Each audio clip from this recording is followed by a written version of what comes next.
Assalamualaikum warahmatullahi wabarakatuh. Kembali lagi di channel Rovera Nuriasti. Pada kesempatan kali ini saya akan menjelaskan sedikit materi mengenai simple present tense.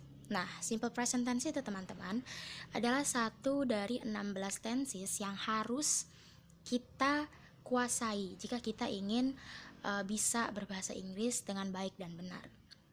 Nah, sebelum masuk ke simple present tense, saya akan menjelaskan apa sih itu tenses dan kenapa sangat penting untuk kita pelajari jika kita ingin bisa berbahasa Inggris. Oke teman-teman, jadi tenses itu bisa dimengerti sebagai sebuah kategori tata bahasa atau grammar yang menekankan pada perubahan verb atau kata kerja yang dikaitkan dengan waktu pengerjaannya. Nah teman-teman, untuk simpelnya, coba deh teman-teman lihat dua contoh kalimat berikut. Nah, kita punya kalimat pertama, I went to school yesterday, dan kalimat kedua, I go to school every day. Kalimat pertama memiliki arti saya pergi ke sekolah kemarin, sementara kalimat kedua berarti saya pergi ke sekolah setiap hari. Nah, coba teman-teman lihat. Dari kedua kalimat ini, kalimat pertama dan kalimat kedua memiliki bentuk kata kerja yang berbeda, walaupun artinya sama-sama pergi. Tapi kalimat pertama pergi ke sekolahnya kemarin, sementara kalimat kedua pergi ke sekolahnya setiap hari. Nah, inilah yang disebut dengan tenses. Jadi tenses itu teman-teman merupakan perubahan bentuk kata kerja yang disesuaikan dengan keterangan waktu atau kapan nih kita mengerjakan pekerjaan tersebut teman-teman. Jadi kalau misalnya kita mau menjelaskan apa yang kita lakukan kemarin dengan apa yang kita lakukan sekarang, itu bisa beda loh artinya dalam bahasa Inggris teman-teman, walaupun maksud kita itu sama, tapi artinya bisa berbeda karena waktu pengerjaannya. Jadi ini yang disebut dengan tenses. Nah, tenses ini teman-teman kurang lebih ada 16 yang harus kita pelajari sebagai dasar dan modal kita dalam berbahasa Inggris.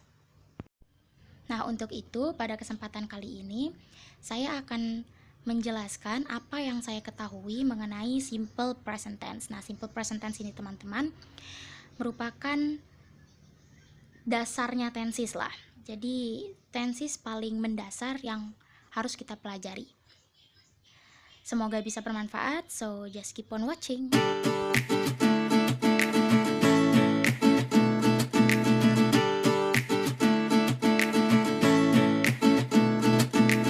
Oke, simple present tense. Kita mulai dari penggunaan simple present tense ya teman-teman. Nah, jadi kapan sih simple present tense ini digunakan?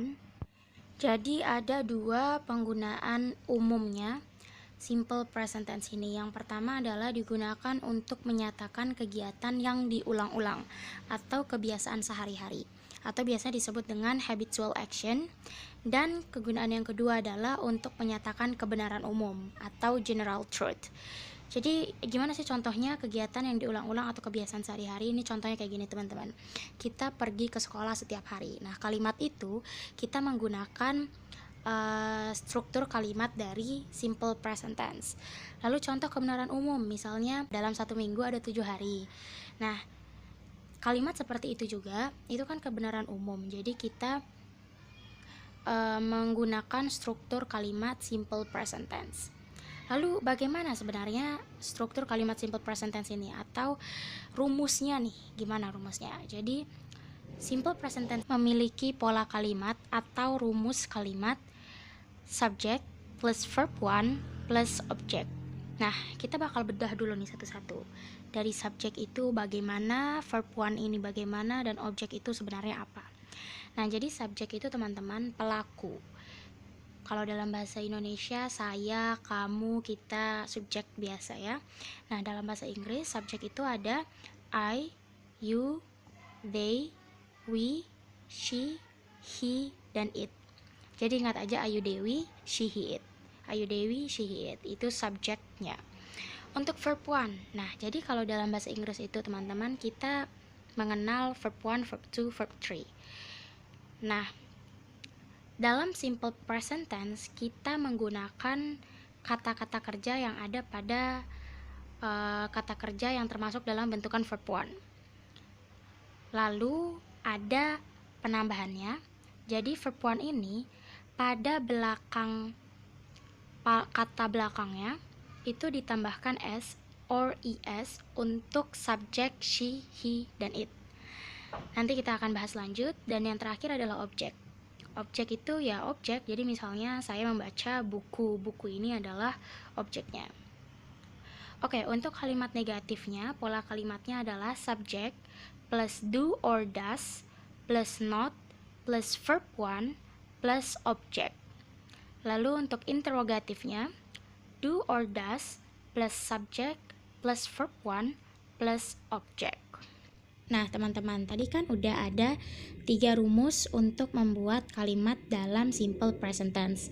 Ada positive pattern atau rumus positifnya, ada negative pattern, dan interrogative pattern.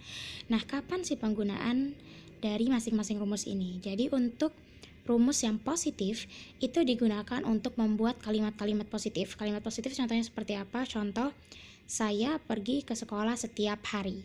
Nah, terus untuk negative pattern itu untuk digunakan untuk membuat kalimat-kalimat negatif. Contoh kalimat negatif, saya tidak pergi ke sekolah setiap hari.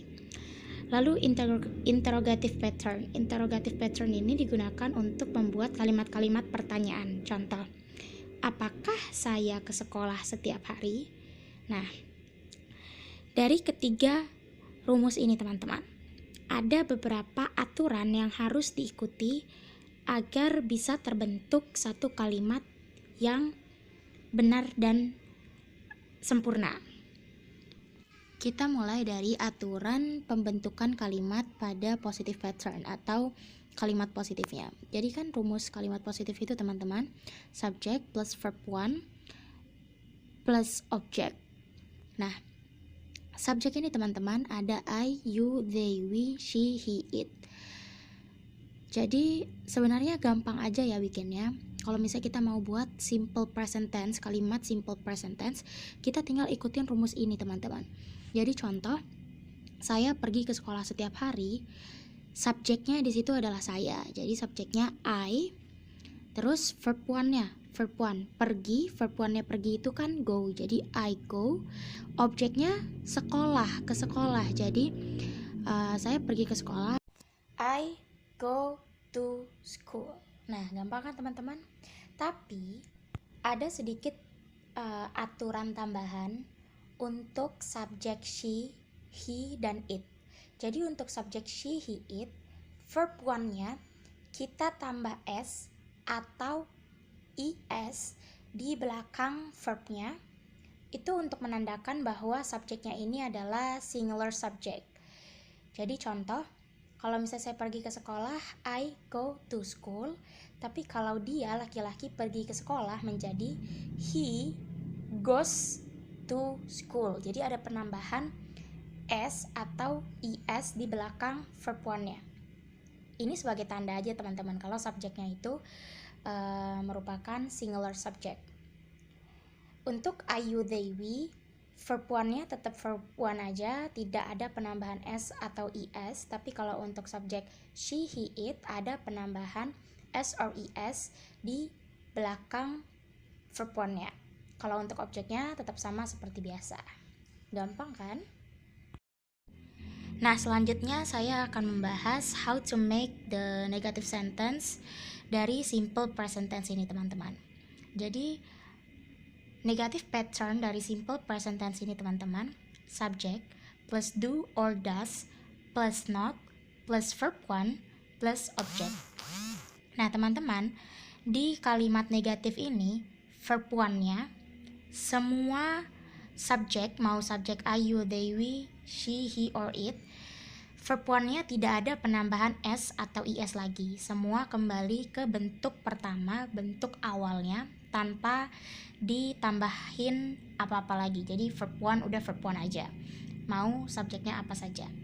Tapi perbedaan di sini adalah ada do or does-nya. Jadi do or does ini kapan sih digunakan do, kapan digunakan does? Oke teman-teman, jadi kita akan bedah satu-satu ya. Untuk subjek I, you, they, we, itu menggunakan do, sementara she, he, it menggunakan does.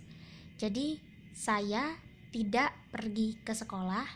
I do not go to school. Nah, kalau misalnya dia perempuan tidak pergi ke sekolah, she does not go to school. Nah, gampang kan teman-teman? Nah, ingat ya, walaupun subjeknya she, he, atau it, verb one-nya tetap verb one aja, kembali ke bentuk awal, tidak ada penambahan s or es lagi, karena sudah ada does di depan kalimat. Jadi tidak usah ditambah lagi s or es di belakang verb one-nya. Nah, jadi segampang itu sebenarnya teman-teman. Jadi tinggal kita ikutin aja rumusnya bagaimana, kita akan bisa membuat kalimat dengan benar dan tepat. Oke, selanjutnya teman-teman, how to make the interrogative sentence from simple present tense. Jadi gimana cara buat kalimat interrogatifnya nih dari simple present tense ini. Nah, kalimat interrogatif simple present tense punya pattern atau rumus do or does plus subject plus verb one plus object.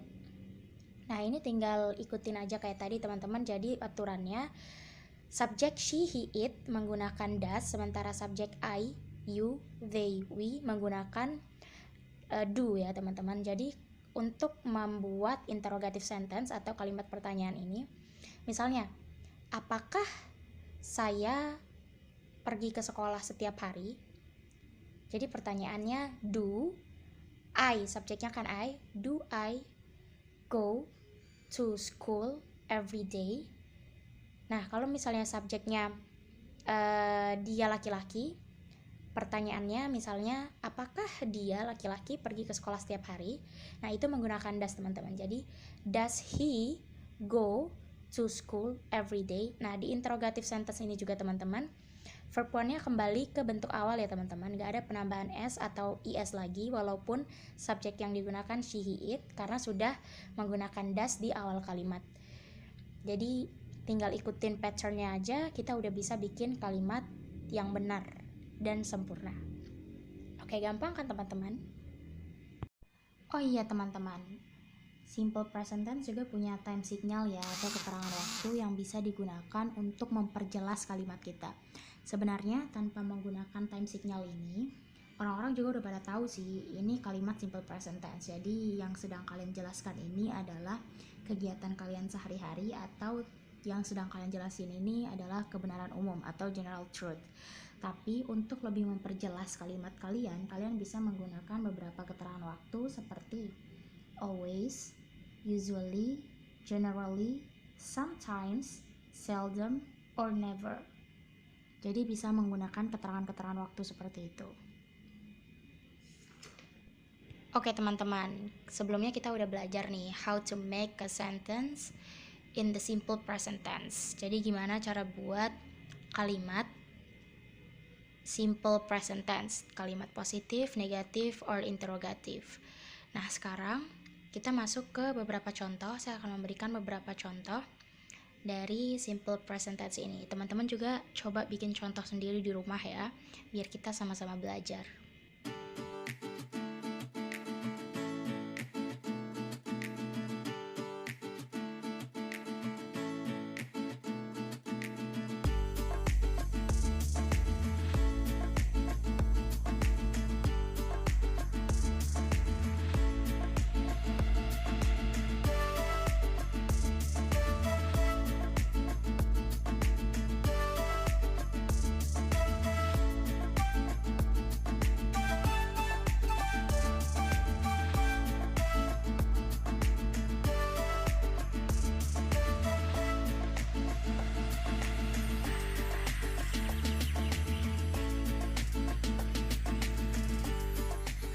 Oke teman-teman, jadi itu sedikit penjelasan mengenai materi simple present tense.